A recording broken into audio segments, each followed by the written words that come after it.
대선이 이제 딱 2주 앞으로 다가왔어요. 14일 남았는데요. 오늘 오전에 국민의힘 김용태 비상대책위원장이 이런 제안을 했어요. 어떤 내용일까요? 들어보시고 이어가 보도록 하겠습니다. 국민의힘은 설란영 여사와 김혜경 여사 두 후보 배우자의 TV 토론을 제안합니다. 대통령 배우자의 사회적 영향력은 크지만 이에 대한 검증은 턱없이 부족합니다. 이 토론은 특정 배우자를 겨냥한 것이 아닙니다. 국민이 대통령을 고를 때 그 곁에 설 사람에 대해서도 판단할 수 있어야 한다는 상식적 요청입니다. 이재명 후보 측의 입장을 5월 23일까지 밝혀주시길 정중히 요청드립니다. 오호, 깜짝 제안이에요. 말 그대로 배우자 토론의 대상으로 거론된 사람의 남편들이죠. 이재명 후보와 김문수 후보는 이 제안에 어떤 반응을 보였을까요? 마저 들어보시고 이어가 보도록 하겠습니다. 그러면 이준석 후보는 어떡합니까? 그 말이 되는 얘기를 해야죠. 그게 그 당의 문제입니다. 즉흥적이고 무책임하고 대책 없고 그게 말이 되는 얘기예요. 이 신성한 주권 행사의 장을 그런 식으로 장난을 치듯이 이벤트화해서는 안 되는 겁니다. 격에 맞게 말씀하시도록 요청드립니다. 저는 뭐 특별하게 그걸 거절할 필요도 없고 또 배우자라는 사람이 다 나와 있는 사람인데 이런 부분에 대해서는 검증이 될 필요가 있다면 검증도 하고 또 뭐 토론도 하든지 뭐 그런 거는 기본적인 것이 아니냐 이렇게 보고요. 이재명 후보의 반응처럼 민주당도 전현 평론가님 말이 안 된다. 뭐 그렇게 보고 있나요? 어떻습니까? 예, 좀 황당하고 기괴하다라는 비판적 의견이 많이 나오고 있습니다. 사실 대선까지 그렇게 많은 시간이 남지 않았습니다. 대선 후보들 간의 국정 운영 비전이나 이걸 놓고 국민들이 판단하시기에도 빠듯한 시간에 이런 제안을 하는 것은 굉장히 황당하다 이런 지적이 나올 수밖에 없는데요. 일단 이재명 대선 후보가 신성한 주권 행사의 장을 그런 식으로 장난치듯 이벤트화하면 안 된다라고 비판했습니다. 제가 오늘 많은 분들께 여쭤봤는데 좀 너무 황당한 제안이다 이런 비판이 많이 나오는 것으로 보이고요. 또 선대위의 노정면 대변인도 김건희 씨를 언급하면서 배우자를 대통령으로 인식하나 엉뚱하고 기괴하다 이렇게 지적을 했습니다. 이재명 후보의 비서실장인 이해식 의원도 이런 코미디 같은 제안이 생각 없이 나와 놀랍다라고 지적을 했는데요. 제가 보기에 김용태 비대위원장이 지금 이 대선이 도대체 왜 갑자기 치러지게 된 것인지 그리고 윤석열 전 대통령과 배우자였던 김건희 씨를 둘러싼 여러 가지 의혹과 비리에 대해서는 혹시 물타기를 하는 거 아니냐 이런 비판이 일고 있다는 것 유념해야 된다고 봅니다.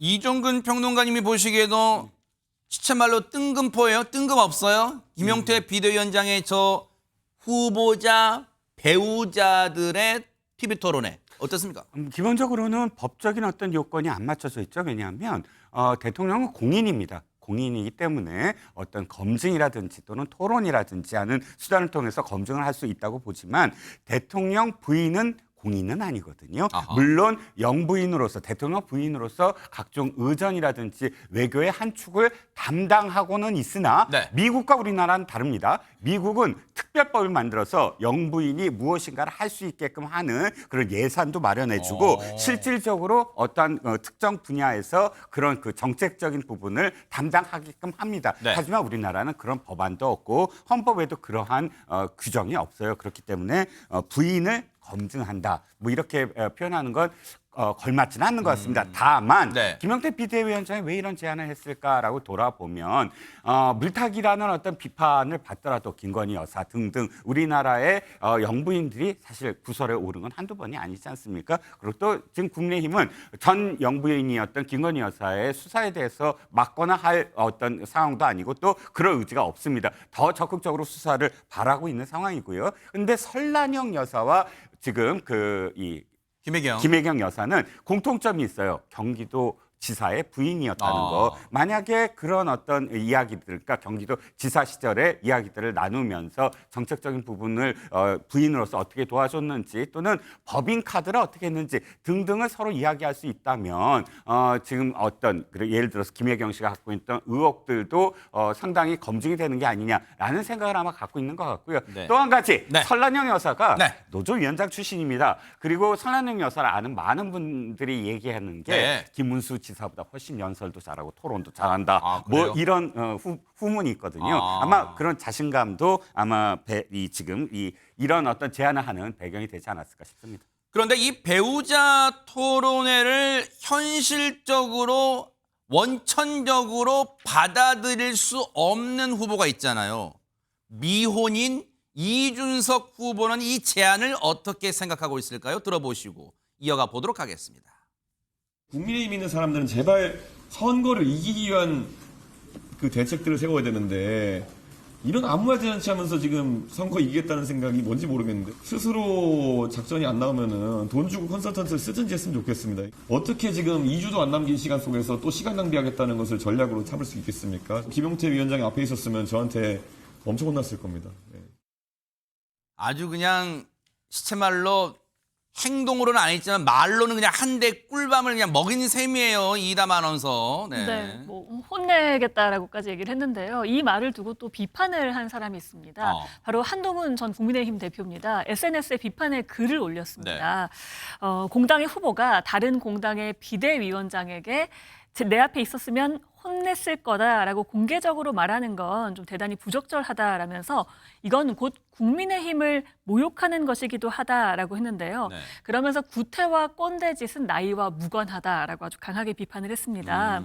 이에 이준석 후보가 또 한마디를 했는데요. 김용태 의원이 배우자 토론 얘기에서 본인은 이제 반농담조로 제 앞에 있으면 혼내줄 거라고 얘기한 거다. 네. 그냥 그런 농담 안 했으면 좋겠다라고 했고요. 네. 제안을 수정해서 후보자 토론을 좀 전공법을 많이 하는 게 전공법이 아닐까 생각한다라고 얘기하기도 했습니다. 네. 뭐 이재명 후보뿐만 아니라 이준석 후보도 이 배우자 토론회를 뭐 말이 안 된다고 이제 반대하고 있는데 재조명되고 있는 김혜경 씨의 과거 발언이 있어요. 한번 들어보시고 이어가 보도록 하겠습니다. 이재명 후보라는 사람은 일을 참 잘한다. 네. 그리고 참 냉철하고 칼같이 자를 건 자른다. 이렇게 말씀들을 하셔요. 그래서 일을 잘한다는 평가를 해주시는 건 참 감사한 일인데 차갑고 냉철하다는 부분에 있어서 제가 조금 더 사람 자체는 참 따뜻하고 눈물도 많은 사람이다. 대통령이라는 그런 직분에 대해서는 옆에서 영향력을 미칠 수 있는 사람에 대해서는 무한 검증을 해야 되겠죠. 또 그것이 또 옳은 일이라고 생각하고 그 부분에 있어서는 후보나 후보 주변 사람들이 받아들여야 된다고 생각합니다. 네. 물론 그 배우자가 저도 들어가는 거죠. 그럼요. 네. 여보세요? 여보, 나요. 뭐라고 불러야 될지 제가 좀 헷갈리는데요. 여보라고 평소에 불러야 하던 대로 될지 하세요. 자기야라고 불러야 될지. 바쁘죠? 공식적으로는 여보, 예. 그리고 사적으로는 자기죠.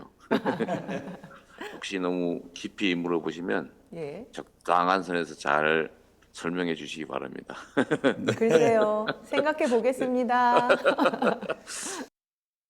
네, 저런 식으로도 남편인 이재명 후보는 물론 저 때는 한 3년 전쯤에 이제 인터뷰 MBN 정가욱 국장의 인터뷰 내용이었습니다만은 그 여전히 지금도 이제 조용한 내조로 김혜경 씨는 이 각종 이 종교 기관을 종교 시설을 돌면서 조용한 이 내조를 하고 있는 상황입니다. 그에 반해서 좀 대조적이랄까요? 설란영 여사, 김문수 후보의 설란영 씨는 공개적인 행보를 활발히 하고 있는데요. 이런 언급도 했어요. 한번 들어보시고 이어가 보도록 하겠습니다. 저희 남편은 첫 번째 정직하다. 사람이 정직하고 또 청렴하고 깨끗하고 아직도 순수해요. 네. 이 사회에 물들지 않는 아주 그 영혼이 맑은 남자. 저희 스스로가 선민이기 때문에 그분들의 어떤 그 고통과 애환, 한을 너무나 잘 알기 때문에 두루두루 겸비한 그런 인물이 김문수가 아닌가. 이 법카로 뭐 따로 개인이 어떻게 뭐 한다든가 그거는 상상할 수도 없고요. 그리고 이제 차량도 마찬가지예요. 공적인 업무가 있을 때는 당연히 차가 나와요. 공적으로 차가 나오고 기사가 같이 나옵니다. 그러면 이제 같이 다니고 그거는 당연한 거죠. 그거 아니고서는 제가 저희 공영차를 이용할 수는 없는 거죠. 그리고 저희는 그게 뭐 원칙인 줄 알고 그거 아니면 안 되는 걸로 저희는 이제 그 어떻게 보면은 당연한 걸로 받아들이는 거죠. 이재명 후보 케이스를 보고 나서 좀 놀라셨겠네요. 그러면은. 아, 이런 일도 있구나. 아, 이럴 수도 있구나. 저는 그렇게 생각을 했죠.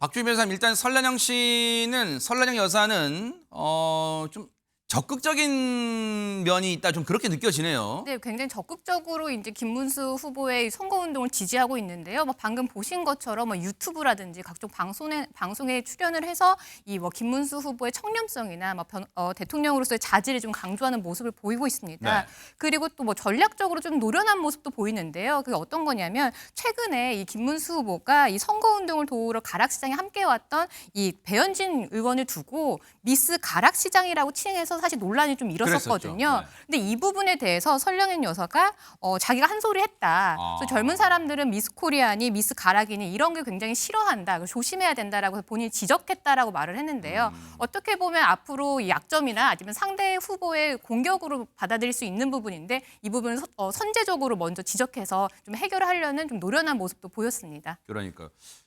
싫어하는 정도 그런 걸 떠나서 이게 굉장히 어떨 때는 모욕감, 모멸감도 줄 수 있는 그런 미스 뭐뭐뭐 이런 표현이에요. 어쨌든 잘 이 지적을 남편한테 지적을 했다는 거예요. 그런데 이에 반해서 아까 제가 잠깐 얘기했습니다만 박현 변호사님, 이재명 후보 지지하시는 분들 또 민주당 지지하시는 분들 그럴 거예요. 아니 상대당 김문수 후보 배우자인 설란영 여사는 언론 인터뷰도 많이 나오고 공개된 데도 많이 나오는데 왜 김혜경 여사의 모습은 안 보이나요? 보여주세요. 막 이럴 것 같아요. 네, 아마 그럴 것 같습니다. 그러니까 김혜경 여사도 마찬가지로 조용한 내조를 하고 있습니다. 활발한 활동들을 하고 있는데요. 주로 이제 대선 출정식을 한 다음부터는 전국에 있는 사찰이라는 교회를 방문하고 있고요. 명동 성당이나 불국사라든지 아니면 호남 민심을 다지기 위해 가지고 여러 차례 방문하고 있습니다. 오늘도 이제 며칠 전 사진이긴 합니다만, 네, 그렇습니다. 수녀님들하고 찍었고, 네, 그렇습니다. 오늘도 비공개 일정으로 광주를 찾아가지고요. 네. 뭐 쌍촌동의 자립 지원 전담 기관을 방문하고 네. 호남 쪽의 민심들 다지기 위해서 나름대로 활발한 활동을 하고 있습니다. 다만 이것을 비공개라고 했다는 것들이 좀 차이가 있을 뿐입니다. 아, 네. 어쨌든 저렇게 이 전국을 돌면서 특히 이제 종교 시설, 종교 기관을 돌면서 이재명 후보의 어떤 선거를 돕고 있는 김혜경 여사의 모습도 저희가 들을 수 있었는데, 이런 가운데 지금 이재명 후보 측에서는 가슴 철렁한 그런 순간이 있었다면서요. 이담 아나운서 어떻습니까? 그러니까 요즘 테러 위협 때문에 굉장히 이제 긴장을 늦추지 못하고 네네. 있는데 민주당사 근처에서 좀 일이 있었습니다. 오늘 오전 11시 20분쯤요. 서울 영등포구 여의도 민주당사 인근 100m 부근에서 네. 한 경찰이 가방을 들고 다니는 30대 남성이 좀 수상해서 불심 검문을 했대요. 네. 그런데 지금 보시는 이 영상 속의 흉기와 가스 유압식 비비탄 총이 그 가방 안에 들어 있었던 겁니다. 아, 저게 다요? 네, 그런데 저게 가스 유압식이라고 했잖아요. 네. 저 비비탄 총이 공기식이 있고 가스식이 있거든요. 근데 가스식이 파괴력이 강력하다고 알려져 있습니다. 물론 기종에 따라 조금 다르겠지만 장난감으로 치부할 수 없는 정도일 수도 있습니다. 네. 그렇기 때문에 경찰은 공공장소 흉기 소지 혐의로 현행범으로 체포를 했고요. 범행 경위를 조사 중이라고 합니다. 네. 일단은 박현 변호사님, 왜 저런 것을 가지고 다니고 또 이 대선 전국에 특히 또 민주당사 앞에 왜 저것을 가지고 다녔을까 진짜 이해가 안 되는 사람들, 일단 저것을 가지고 있다는 것만으로 죄가 되나요? 어떻습니까? 일단 총포라든지 도금에 대해 가지고는 현행법상 제재를 하고 있습니다. 그런데 저 도금류를 단순히 소지하고 있었다는 것만으로 처벌되는 도금에 해당되는지는 살펴봐야 될 것 같고요. 그 공기 유압식 그 비비탄 총 같은 경우에는 총포법에 걸리지는 않을 것으로 보여집니다. 다만 저것을 가지고 다녔던 이유가 특히 왜 민주당사 주변을 돌아다녔는지에 대해 가지고는 꼼꼼하게 살펴보고 철저하게 수사를 해가지고요. 만약에 어떤 행동을 하기 위한 준비행위라든지 예비행위였다 그러면은 강한 처벌이 예상이 됩니다. 네. 흉기 소지 자체만으로 죄가 되는 법안이 최근에 통과됐잖아요. 그렇기 때문에 지금 분명한 죄예요.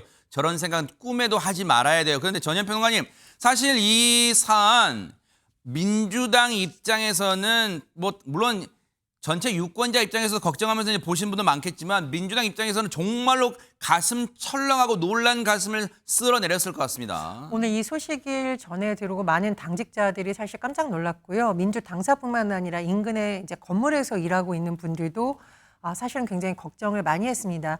이런 일이 다시는 일어나지 않았으면 좋겠는데 사실 돌아보면 이재명 후보가 대표 시절에 피습을 당해서 굉장히 위험할 뻔한 상황이 있었습니다.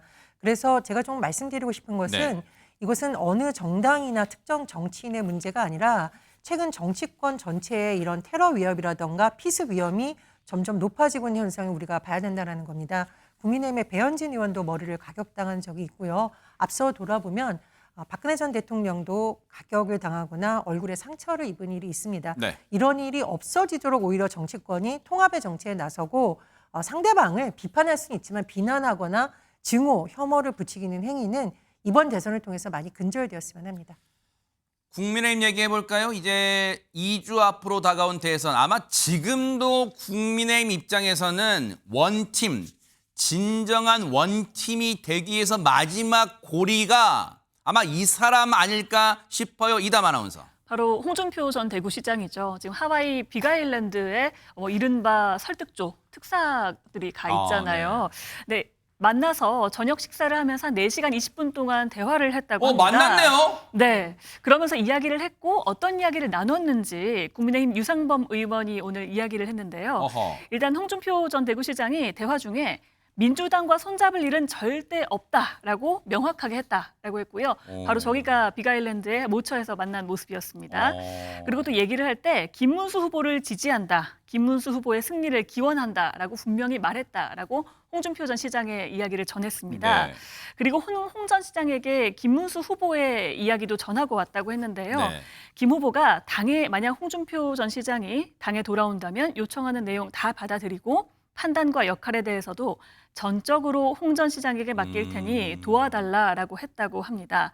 그래서 홍 전 시장이 이에 대해서 깊이 있게 생각하겠다라고 이야기를 했다고 합니다. 네. 그래서 유상범 의원이 오늘 저녁에 다시 자리를 하면서 이야기를 해보겠다라고 했는데요. 지금 하와이의 시간이 밤 11시 40분이거든요. 대박 사건 어떻게 그리 잘 알아요? 대박 사건. 알아봤습니다. 네. 그러니까 아마 이야기가 거의 끝나고 결론이 나오지 않았을까 싶습니다. 자정이 다 돼가니까 하와이 현지 시각으로는 아마 잠을 청하고 있을지 아니면 혹시라도 더 지금 1분 1초가 아까우니까 뭔가 더 설득의 시간을 가질지는 모르겠지만 근데 애초에 이른바 설득조 야 좀 비장하게 들리잖아 이종필 평론가님. 설득조가 하와이 갔어. 근데 설득조가 애초에는 한 8시간 정도 머무르면서 하와이에 홍준표 전 시장을 설득하겠다 이런 계획을 갖고 갔는데 애초 예장을 틀어서 하룻밤 더 묵고 가겠다. 이건 잘 된 거예요? 아니면 뭔가 이해가 잘 안 된 거예요? 뭐예요? 이야기가 잘 되고 있다가 한 반, 안 되고 있다가 반으로 보입니다. 네. 자, 설득조는 뭘 설득하러 갔을까요? 가장 좋은 건 같이 함께 돌아오는 겁니다. 돌아와서 김문수 후보가 지금 유세할 때 같이 가갖고 껴안고 전폭적으로 지지합니다 하고 손 같이 들고 이 사진 찍으면 완벽합니다. 설득조의 가장 큰 목적이 그거거든요. 그런데 같이 못 간다고 하더라도 두 번째 이것까지만 하면 됩니다. 뭘까요? 김문수 후보가 직접 자신의 입으로 나는 탈당을 했지만 그러나 언젠가는 복당을 할 것이고 김문수 후보를 적극적으로 지지한다. 홍준표 전 시장이 홍준표 전 시장이 그렇게 말할 거다. 자기 입으로 직접. 자기 입으로? 네네. 그러니까 지금 어쨌든 유상범 의원이라든지 네. 김대식 의원이라든지 이렇게 전하는 말은 있어요. 네. 민주당에 들어가지 않는다고 합니다. 이렇게 전하는 말은 있어도 김문수 후보를 향해서 홍준표 후보가 입으로 딱 얘기를 하면 그 자체가 더 이상 다른 말 또 입장을 바꾸지 않는 완전히 끝난 그러니까 도장이 찍혀지는 상황이 아닐까. 그런데 아직까지 그런 단계까지는 못 당했다. 그러니까 유상범 의원의 전언으로 저 민주당에 안 간답니다. 까지는 들었다는 거예요. 그래서 매조지라고 하죠. 우리나라 그렇죠. 말로. 네. 매조지를 하기 위해서 시간을 좀 더 지금 버는 게 아닌가 싶습니다. 뭔가 이 설득의 작업에 활용 점정을 찍으려면 근데 이해가 되는 게 진짜 첫 번째는 다시 귀국행 비행기 같이 타면 제일 좋은 거지만 두 번째는 여러분 그거잖아요. 육성 특히 영상 메시지로 김문수, 문수 형 나 문수영 지지합니다. 이번 대선 순위 꼭 해주세요. 라는 육성, 이런 SNS 올리는 거 말고 육성, 영상 메시지면 더 좋고 그걸 받아오면 정말 더 그래도 차선책으로 훌륭하지 않을까, 설득조의 성과 아닐까, 지금 그 얘기를 해주신 거예요. 그런데 여러분 기억나시죠? 이 홍준표 전 시장의 SNS에 갑자기 청준표 됐었잖아요. 파란색 양복에 파란색 넥타이. 그런데 불과 몇 시간 만에 다시 이걸 빨간색 넥타이로 바꿨어요. 그것에 대해서 얘기했대요. 들어보시고 이어 보도록 하겠습니다. 아, 그냥 그리고 어제 바꾸셨대요? 분명히 말씀하셨어요. 예. 대화 중에 예. 민주당과 손잡을 일은 절대 없다는 말씀을 아주 명확하게 하셨습니다. 사실 홍 시장님은요, 평소에 속옷도나 빨간 색깔 입는다, 빨간 팬티 입는다 이렇게 말씀하셨던 분인데 그분이 하필이면 특사단이 하와이에 간 그날 파란 넥타이로 바꿨다. 그래? 네, 아니 이렇게까지 하시면 국내에서 많은 혼란이 발생하고 시장님에 대한 사람들의 인식이 바뀔 수 있으니 이건 실수하신 거니까 바로 바꾸자. 그래서 흔쾌히 또 수락을 하셨어요. 그게 논란이 되는 걸 말씀을 드리면서 되니까 대화하면서 그럼 바꿔야지. 이건 당신도 그것까지는 전혀 생각 못하고 있었다 말씀을 하시더라고요. 사실 그 파란 게 옛날에 한나라당 그 당의 색깔이다. 그 말씀도 있을 있긴 하셨습니다. 아니 그러니까 저 말인즉슨 요즘 그거 우리가 뭐 포토샵인가 뭐 그런 거 있잖아요. 그런 현대 문명으로 이렇게 살짝 색깔만 바꿀 수 있다는 거예요. 어떻게 된 겁니까 이게? 현대 문명인 건 맞는데 이 앵커님도 옛날 분이신 것 같아요. 왜요? 요즘엔 포토샵 쓰지 않습니다. 그럼 뭘 써요? 요즘은 챗 GPT 같은 AI로 바로 바꿀 수가 있는데요. 어머나. 아까 영상에서도 유상범 의원이 말씀하신 것처럼 이 대화 도중에 바꾸겠다라고 했대잖아요. 아마 이게 홍준표 전 시장 같은 경우는 젊은 층들과 좀 젊게 사시다 보니까 네. 바로 휴대전화로 바꾼 게 아닐까 그렇게 추측이 됩니다. 옛날 사람이라고 박주희 변호사님 저 디스하셨어요. 아, 농담입니다. 그런데 그새를 못 참고 SNS를 참 좋아하는 홍 전 시장이 그새를 못 참고 또 하나 뭘 올렸어요. 만나보시고 이어가 보도록 하겠습니다.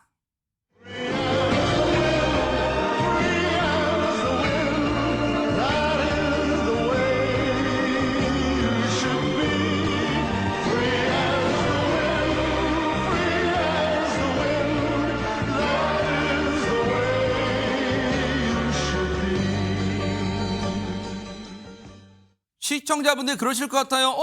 이거 많이 들어봤다 어디서. 이거 뭐예요, 전현 평론가님? 예, 영화 빠삐용의 주제곡이죠. 영화처럼 자유롭게 Free as Wind입니다. 그런데 이 가사가요. 어제는 마치 꿈만 같았다. 바람처럼 자유롭게 살아야 한다.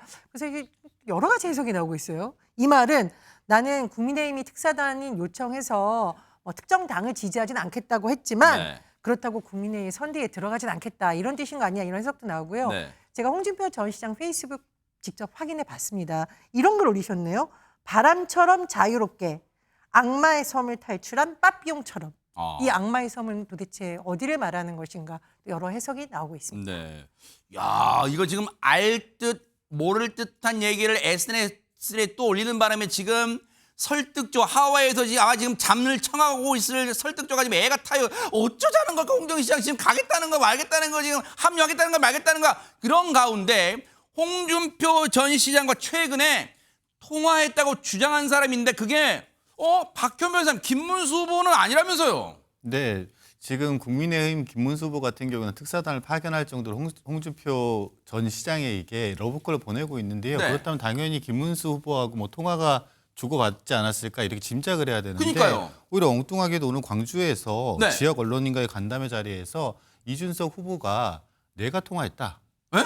내가 통화했다. 그래요? 홍준표 전 시장과 내가 이런저런 조언을 들었다. 근데 정말 중요한 게 뭐냐면 그 조언을 들었는데 그 대화 내용이 국민의힘과 힘이 기대하는 바와는 다른 형태의 조언이다라고 했다고 합니다. 네. 이것을 보면서 이게 과연 이게 지금 한참 이제 국민의힘 김문수 후보 같은 경우 단일화에 대한 이야기들을 하고 있는데 네. 국민의힘의 기대와는 다른 반응이다.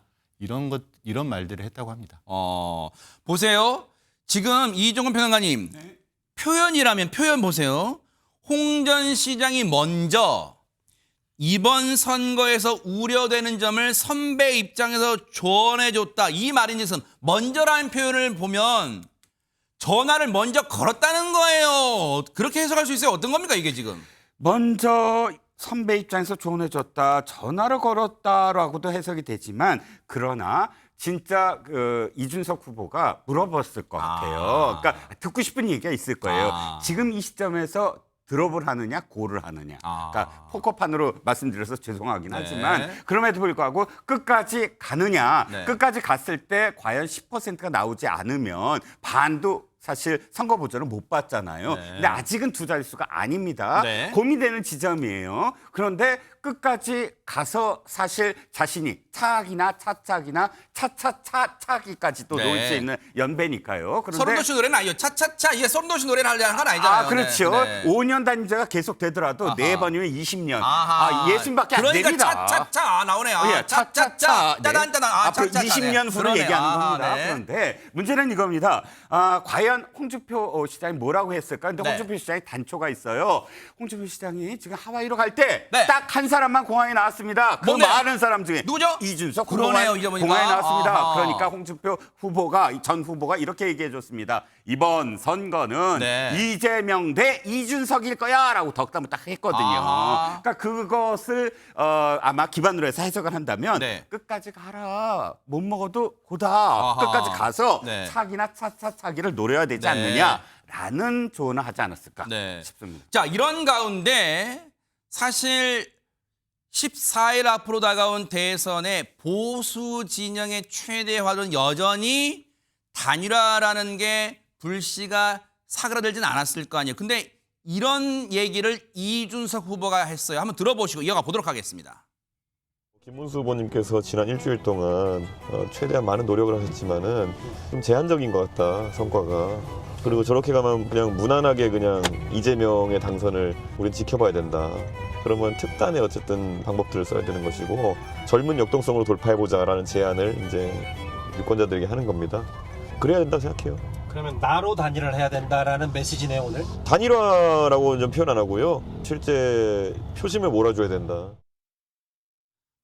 이종근 평론가님, 저 얘기, 저 표현, 정확히는 저 표현 때문에 특단의 대책이라는 표현 때문에 특히 국민의힘 쪽에서는 솔깃, 특단의 대책, 혹시 그거 단일화 뭐 그랬을 거예요. 단일화일 수도 있어요. 아직은 가능성이 전 있다고 봅니다. 역대 어떠한 단일화도 단일화 직전까지는 굉장히 아웅다웅해요. 노무현 전 대통령과 정몽준 후보 사이에, 노무현 후보와 정몽준 후보 사이에 생각을 해보시면 그거 단일화 안 될 줄 알았어요. 왜? 노무현 후보가 끝까지 절대 안 한다고 그랬거든요. 그리고 서로 비난도 많이 하고. 그런데 되지 않았습니까? 단일화라는 건 그 직전까지 서로 충돌을 해야 효과가 있습니다. 이 얘기 듣고 또 얘기를 읽어볼까요? 이 발언 좀 들어보세요. 상황을 너무 극단화시켜서 극단화된 상황을 가지고 마치 자기가 가장 잘 알고 있고 똑똑하다라고 하는 것을 그 언어로 표현하는 탁월한 능력이 이준석 후보한테는 있는 것 같아요. 한마디로 삼국지에서 보면 탁월한 기량을 가진 여포 같은 사람이죠. 근데 여포는 그런데 삼국지에서 기량과 무예는 뛰어나지만 일막일장에서 끝나고 삼국지에서 사라지는 그런 인물이라서 이준석 후보가 잘 판단해야 될 것이다. 저 말인즉슨 이준석 후보 이상한 행동하지 마, 단일화하지 마, 뭐 그런 거예요. 엄포예요. 그렇다기보다는 이준석 후보에 대한 비호감도가 너무 높은 것이 아니냐 이렇게 지적을 한 것으로 보입니다. 이준석 후보 언변 뛰어나죠. 그런데 그 태도와 자세를 보고 오히려 지지층 이탈할 수도 있고 똑똑하기만 한데 예의가 없고 본인 비전이 없다. 이렇게 애들러 지적을 한 것으로 보입니다.